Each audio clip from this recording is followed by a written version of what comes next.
तारिका ह्रीम मंत्र का सकल वर्ण रूपत्व। श्री ने कहा, हे इंद्र, वह अपनी इच्छा से अपने शरीरभूत जगत को वाच्यवाचक भाव में स्थित करती है और उन तत्वों में आत्मभूत होकर स्थित हो जाती है।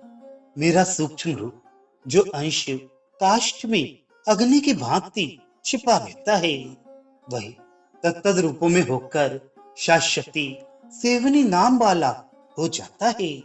वह उन वर्णों के छाया से उन वर्णों का शरीर स्वयं धारण कर लेती है। उसमें अधिदैवत भाव से जो परात्मक अंश वैष्णव शक्ति रूप से नियंत्रण करता हुआ स्थित रहता है, वह तद तद वाचकता को प्राप्त करता है। ये वही अनश्वरी देवी है जो अशेष भुवनाधार स्वरूपा परमेश्वरी योगिनी है। वही केवल तत्ववान होकर त्रैलोक्य ऐश्वर्यदा आह के रूप में प्रकट होती है।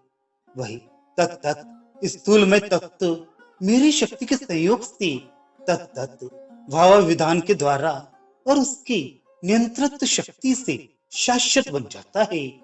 यही ईश्वर शक्ति संग प्राप्त कर लेने पर दो रूपों में प्रकट होती है। छा से लेकर श्रावण पर्यंत जिसे ब्रह्म पंचक कहा गया है, वह इसका पहला रूप है। और जो दूसरे छा इत्यादि स्वरूप से त्रैलोक्यश्चर्यदा आह का स्वरूप है। इस प्रकार स्वरूप में और नियम में ये दो रूपों में समवस्थित है। मैंने पहले वा, ला, रा, या इन चार वर्णों को जो धारणा कहा है, उसके भी सूक्ष्म और प्रभाव में वह इन्हीं दो रूपों में स्थित रहती है। तीन अवस्था वाला मकान जिसे हमने पहले चैतन्य का वाचक कहा है, वहां भी इसे इन्हीं सूक्ष्म और पर इन दोनों दशाओं में दो प्रकारों का समझना चाहिए।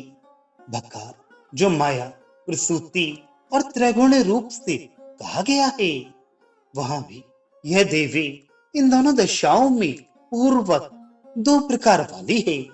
बा, फा, पा इस वाद वर्णों को जो हम पहले बुद्धि, अहंकार और मन रूप से कह आए हैं, वहां भी यह देवी इन दोनों दशाओं में पूर्वक दो प्रकार से स्थित है। नादिक ता वर्ग में, अणादिक टा वर्ग में तथा इंद्रिय गण द्वय में, वहां भी ये सूक्ष्म और पर दोनों दशाओं में दो प्रकार से स्थित है। यादिक चा वर्ग, डादिक का वर्ग के स्थूल एवं सूक्ष्म रूप में इन दोनों दशाओं में तथा विभूति पंचक में ये देवी पूर्वक स्थित है। शुद्ध और अशुद्ध में अथवा इनमें प्रत्येक के 35 भेद हैं। दोनों को जोड़ लेने पर जो उसके 70 भेद हैं, उसमें भी ये इकार नटी के समान 70 रूप धारण करती है। इतने विस्तार को प्राप्त हुई इस इकार स्वरूपा परमेश्वरी का ध्यान कर साधक विष्णु का सनातन पद प्राप्त कर लेता है। जहां जहां चाहे शुद्ध अध्वा में और चाहे अशुद्ध अध्वा में ये जाती है, वहां वहां ये विष्णु से संबंध बनाकर स्थित रहती है। एक, दो, तीन के योग से बनी ये व्यंजन स्वर व्यंजन वाली शुद्धाध्वा अशुद्ध अध्वा में अनेक भेदों वाली बन जाती है। जकार और टकार के उपरांत छाया से हीन, इसके पुनः स्थूल एवं सूक्ष्म और पराभेद से तीन रूप हो जाते हैं। सृष्टिकृत विसर्ग से संयुक्त स्थूल रूप एवं व्योम बिंदु से युक्त सूक्ष्म रूप तथा सर्वथा निरंजना शून्य परारूप। इस प्रकार तत्व चिंतकों ने इसके तीन भेद किए हैं।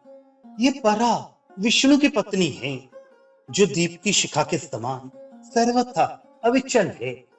ये अपने सभी आधार कमलों में सर्वथा निश्चल होकर स्थित रहती है।